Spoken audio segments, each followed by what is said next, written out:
दोस्तों, आज की कहानी है जिस्म के भूखे सेठ ने। कहानी अगर पसंद आए तो वीडियो को लाइक और सब्सक्राइब जरूर करना। कुंडी खड़कने की आवाज़ सुनकर निमी ने दरवाज़ा खोला। जी कहिए। निमी ने बाहर खड़े दो लड़कों को नमस्ते करते हुए कहा। जी हम आपके महल्ले से ही हैं। आपको राशन की ज़रूरत तो नहीं? उसमें से एक ने निमी से कहा। जी शुक्रिया, अभी घर में राशन है। निमी ने जवाब दिया। ठीक है, जब भी ज़रूरत होगी तो इस मोबाइल नंबर पर फ़ोन करना। उनमें से एक बड़ी मूंछों वाले लड़के ने निमी को एक कागज़ पर मोबाइल नंबर लिखकर देते हुए कहा। लॉकडाउन का तीसरा दिन था। पूरा शहर एक उदासी और सन्नाटे की ओर बढ़ रहा था। किसी को नहीं पता था कि कब बाजार खुलेगा, कब घर से बाहर निकल सकेंगे और कब हालात सही होंगे। निमी का पति अमर किसी काम से दूसरे शहर गया हुआ था कि अचानक से ये कर्फ्यू से हालात हो गए हैं। निमी की शादी को अभी साल भर भी नहीं हुआ था। निमी बहुत खूबसूरत थी। न जाने कितने नौजवान निमी को किसी न किसी तरह पाना चाहते थे। यह तालाबंदी भी निमी की जिंदगी में घोर अंधेरा लेकर आई थी। उसे अमर से मिलने की उम्मीद दिखने लगी थी कि लॉकडाउन को आगे बढ़ा दिया गया। एक ओर राशन खत्म हो रहा था तो वहीं दूसरी ओर अमर के खेत में गेहूं की खड़ी फसल। अब कौन फसल को काटे और कौन मंडी ले जाए? निमी सोच ही रही थी कि अमर का फोन आया। निमी, मुझे तो अभी वहां आना मुमकिन नहीं जान पड़ता। खेत का क्या हाल है? तुम गई क्या किसी दिन? बस एक दिन गई थी। फसल पक चुकी है पर अमर अब यह कटेगी कैसे? मजदूर भी नहीं मिल रहे हैं इस वक्त यहाँ, निमी ने बताया। कुछ देर इधर उधर की बात करके निमी ने फोन रख दिया। अभी उसके दरवाजे पर किसी ने आवाज दी। अमर बाहर आना। महल्ले के धनी सेठ की आवाज सुनकर निमी बाहर आई। अमर को बुलाओ तो बाहर। उससे कहो अगर गेहूं की फसल जल्दी नहीं काटी तो सारी खराब हो जाएगी। जी वे तो शहर से बाहर गए थे किसी काम से और तालाबंदी के चलते वहीं फंस गए हैं, निमी ने बताया। हालांकि धनी सेठ अच्छी तरह से जानता था कि अमर घर पर नहीं है, फिर भी अनजान बनने की अदाकारी बखूबी कर रहा था। ओह, लेकिन अगर फसल नहीं कटेगी तो भारी नुकसान उठाना पड़ेगा। जी जरूर, जरूरत हुई तो आपके पास आकर कह दूंगी। वैसे इतनी खेत तो है नहीं कि मंडी तक पहुंचाई जाए। हमारा ही गुजर होने लायक अनाज होता है, निमी ने हाथ जोड़कर कहा। धनी सेठ कई सवाल लेकर जा रहा था कि निमी मुझे बुलाएगी या नहीं। क्या कभी निमी के साथ गुफ्तगू मुमकिन है? वह खुद से ही बोलते जा रहा था कि पुजारी से सामना हो गया। प्रणाम पुजारी जी, कैसे हैं आप? धनी सेठ पुजारी से बोला। चिरंजीव रहो धनी सेठ। इस दोपहरी में कहाँ से आ रहे हैं और कहाँ जा रहे हैं? धनी सेठ ने पुजारी से पूछा। पुजारी ने सकपकाते हुए जवाब दिया। बस एक यजमान के घर से आ रहा हूँ तो सोचा थोड़ा नदी किनारे टहल आऊं। अच्छा, नमस्ते कहकर धनी सेठ आगे बढ़ गया। इधर निमी ने अमर को फोन पर धनी सेठ के प्रस्ताव के बारे में बताया तो अमर ने साफ इनकार करने को कहा क्योंकि वह उसे अच्छी तरह जानता था और इस सहयोग के पीछे की मंशा पर भी उसे शक था। निमी ने फोन रख ही दिया था कि किसी ने घर का दरवाजा खटखटाया। निमी ने दरवाजा खोलकर सामने खड़े पुजारी को प्रणाम किया। पुजारी ने भी धनी सेठ की तरह हमदर्दी और सहयोग का प्रस्ताव दिया। इसी तरह हेडमास्टर किशोर कश्यप ने भी सहयोग का प्रस्ताव निमी के सामने रखा। निमी असमंजस में थी। एक ओर उसकी शुगर की दवा खत्म हो रही थी, वहीं दूसरी ओर राशन भी खत्म होने को था। अगले दिन मुंह पर चुन्नी लपेटे निमी महल्ले की दुकान तक गई। वहां से जरूरी सामान लेकर वह वापस आ रही थी कि सामने से उसी मूंछ वाले लड़के ने उसे पहचान लिया। उसका नाम अनूप शुक्ला था। उसने निमी से कहा, अरे निमी जी, आपको किसी चीज की जरूरत थी तो मुझसे कहती। आप क्यों इस धूप में बाहर निकली? जी, इसमें परेशानी की कोई बात नहीं, बस टहल भी ली और सामान भी ले लिया। इतना कहकर निमी तेजी से घर की ओर बढ़ गई, पर एक परेशानी उसके सामने खड़ी हो गई कि उसकी शुगर की दवा खत्म हो गई और मेडिकल स्टोर बहुत दूर था। तभी निम्मी को अनूप के मोबाइल नंबर वाला कागज भी दिख गया तो उसने उसे फोन कर ही दिया। अनूप ने भी उसे दवा लाकर दे दी। इसी तरह कुछ दिन बीत गए, पर गेहूं की फसल का कुछ तो करना था। निमी यह सोच ही रही थी कि धनी सेठ और पुजारी कुछ मजदूरों के साथ उसके घर पर आ गए। आप तो संकोच करेंगी निमी जी, पर हमारा भी तो फर्ज बनता है कि नहीं? मैं कुछ समझी नहीं, निमी बोली। तुम इतनी खूबसूरत और कमसीन हो। इतना कहकर उसने निमी की कमर को अपने आगोश में ले लिया। निमी कुछ रोकती या कहती, उसने उसके मुंह पर हाथ रख दिया और उसे बेहिसाब चूमने लगा। निमी रोती, कभी मिन्नत करती, पर जिस्म के भूखे सेठ को कुछ दिखाई नहीं दे रहा था। उसने उसे हर तरीके से भोगा और वहां से चला गया। निमी जोर जोर से रो रही थी, पर उसकी चीख सुनने वाला कोई ना था। अचानक उसे याद आया कि उसके मोहल्ले का देवेंद्र सिंह पुलिस में नौकरी करता है। किसी तरह निम्मी ने उसका पता लगाया और फोन किया। हेलो, कौन बोल रहा है? देवेंद्र सिंह ने फोन रिसीव करके पूछा। जी, मैं आपके ही मोहल्ले से बोल रहा हूँ, मुझे आपकी मदद चाहिए। निमी ने जवाब दिया। आपको अगर कोई भी परेशानी है तो आप थाने में आकर रिपोर्ट लिखा सकती हैं। देवेंद्र सिंह ने यह कहकर फोन रख दिया। निमी ने फिर से फोन किया। हेलो, प्लीज फोन मत काटना, मैं निमी बोल रही हूँ, आपके ही मोहल्ले में रहती हूँ।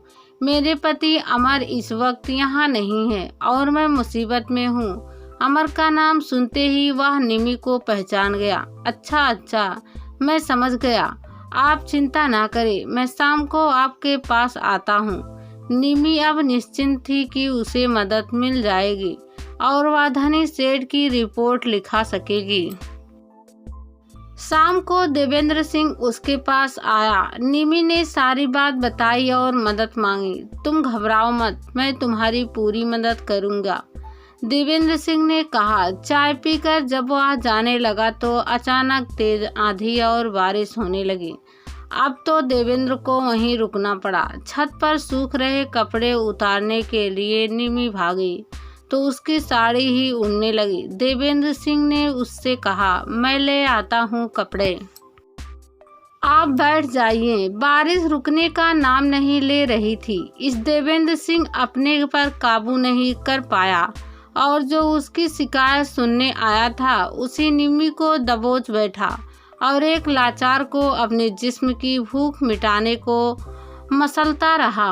उसके जाने के बाद निमी मर जाना चाहती थी, पर जहर भी कहाँ से लाए। इसी तालाबंदी में थोड़ी देर में निमी को याद आया कि बीती सुबह एक ट्रेन यहाँ से गुजरती थी और उससे सुना था कि श्रमिक ट्रेन इन दिनों चल रही है।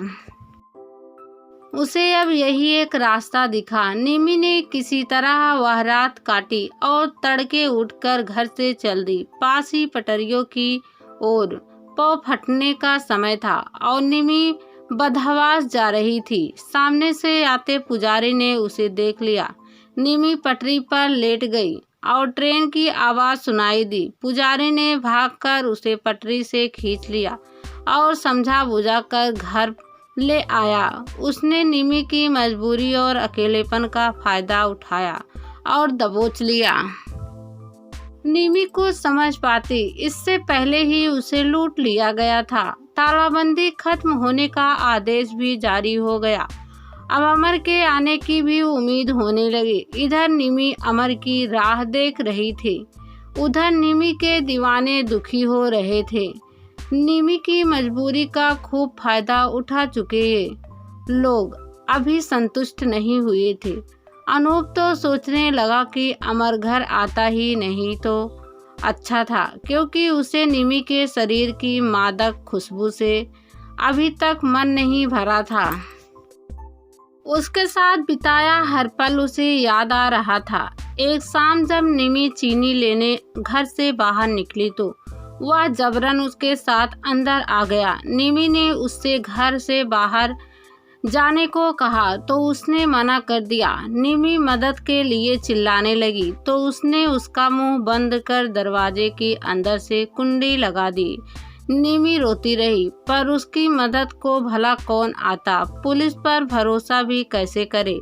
अनूप उसे अपनी हवस की आग में जला रहा था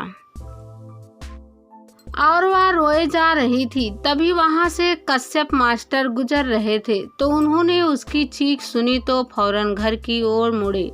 क्या हुआ बेटी, क्यों चीख रही हो? दरवाजा खोलो। बेटी बेटी सुनते ही निमी को न जाने कैसे ताकत आ गई और उसने अनूप के बालों को खींचकर उसके अंग पर वार कर दिया। अनूप दर्द से चीखने लगा और मौका पाकर निमी ने दरवाजा खोल दिया। सामने कश्यप मास्टर खड़े थे। उन्होंने अपना अंगोछा निम्मी को उड़ा दिया। इस बीच अनूप भाग गया। रो मत बेटी, मास्टर साहब उसे दिलासा दे रहे थे। निमी रोते रोते मास्टर साहब की गोद में ही सो गई। मास्टर साहब ने अपनी बेटी को बुलाकर निमी की देखभाल करने को कहा और चले गए। अगले दिन अमर घर आ गया तो वह बहुत खुश थी। अमर ने देखा कि गेहूं गोदाम में भरे हुए हैं तो उसने पूछा, निमी ये गेहूं किसने काटे? निमी ने उत्तर देते हुए कहा, पुजारी और धनी सेठ ने। अमर समझ रहा था कि निमी कुछ कहने की कोशिश कर रही है पर कुछ कह नहीं पा रही है। कुछ दिन बीतते ही थे कि अमर की तबीयत खराब हो गई। उसे लोगों की मदद से अस्पताल ले जाया गया जहां उसके टेस्ट चल रहे थे। इधर निमी की भी एक रोज चक्कर खाकर गिर पड़ी। पड़ोस की सुधा उसे अस्पताल ले गई। डॉक्टर ने तुरंत उसे दवा देकर कहा कि घबराने की बात नहीं है, कुछ कमजोरी है। उधर अमर के टेस्ट की रिपोर्ट आ चुकी थी। उसे डॉक्टर ने HIV पॉजिटिव की पुष्टि की तो उसके पैरों के तले से जमीन ही निकल गई। उसे याद नहीं आ रहा था कि उसने ऐसा क्या किया। वह सोच सोच कर परेशान था। वह जैसे तैसे घर आया तो निमी की तबीयत और ज़्यादा खराब हो रही थी। उसकी शुगर भी बढ़ रही थी। अमन ने उसे तुरंत दवा दी तो थोड़ा आराम हुआ। इस तरह दिन बीत रहे थे। अमर निमी को कैसे बताए यह सोच रहा था। उधर निमी परेशान थी कि कैसे बताए कि कैसे उसके जिस्म के टुकड़े टुकड़े हुए। अमर ने चुप्पी तोड़ी, निमी तुम मुझ पर भरोसा करती हो ना? यह पूछने की जरूरत है। अमर तो सुनो, मेरी HIV पॉजिटिव की रिपोर्ट आई है। अमर ने एक ही सांस में कह दिया, पर यकीन मानो कि मेरा किसी से कोई संबंध नहीं है। मुझे याद आ रहा है जब पिछली बार मैं शहर काम से गए थे तो एक सैलून में मैंने अपनी दाढ़ी बनवाई थी। क्योंकि मीटिंग के लिए देर हो रही थी इसलिए मैंने ही नाई को जल्दी शेव करने को कहा था। शायद उसने ब्लेड बदला नहीं था। गहरी सांस लेते हुए अमन ने कहा। निमी चुप थी, बस आंखों से आंसू बहाए जा रही थी। कुछ देर बाद अचानक उसके चेहरे पर एक चीत की जैसी मुस्कान दौड़ गई। अमर अपनी बीमारी के चलते ही अधमरा हुआ जा रहा था और निमी मुस्कुरा रही थी। निमी बोली, अभी चलो, मुझे भी यह टेस्ट करवाना है। कल बुलाया है तुमको डॉक्टर ने, अमन ने कहा। दोनों के लिए पूरी रात काटनी मुश्किल हो रही थी। निमी ने अमर को सब बता दिया था। दोनों बस रोए जा रहे थे। अगले दिन निमी का भी टेस्ट किया गया तो वह भी HIV पॉजिटिव निकली। निमी दुखी होने के बजाय खुश थी, पर दोनों के लिए जीना आसान ना था। दोनों अपनी मजबूरियों पर रो रहे थे। जैसे तैसे संभलते हुए दोनों घर आए। और एक दूसरे को दिलासा दे ही रहे थे कि अनूप, धनी, सेठ, पुजारी सब निमी के घर आए और अमर का हालचाल पूछने लगे। इन सबको निमी ने ही फोन करके बुलाया था। पहले तो अमर को बहुत गुस्सा आ रहा था, पर जैसे तैसे संभल कर उसने सबको निमी का साथ देने के लिए धन्यवाद दिया और निमी से चाय बनाने को कहा। अमर और निमी को गुस्सा तो बहुत आ रहा था, पर दोनों ने खुद को संभाल लिया। आप लोग का मैं जितना भी धन्यवाद करूं कम ही होगा, अमर ने कहा। तो धनी सेठ ने कहा, इसमें धन्यवाद कैसा? अमर साहब, हम अगर एक दूसरे के काम नहीं आए तो और कौन आएगा? जी, कह तो आप सही रहे हैं, पर आप तो हमारे दुख सुख के सचमुच भागीदार हैं। और इतना ही नहीं, हमारी बीमारी के भी। एक कुटिल हंसी के साथ अमर ने कहा, हम कुछ समझे नहीं। बीमारी के भागीदारी कैसे? पुजारी ने चौंकते हुए पूछा। वह घबरा गया। अमर ने राज खोला तो सबके सब सकपका कर रह गए और एक दूसरे का मुंह ताकने लगे। उधर निमी और अमर चैन की सांस ले रहे थे, एक दूसरे को हिम्मत दे रहे थे और कुदरत ने इस न्याय अन्याय को समझने की कोशिश कर रहे थे।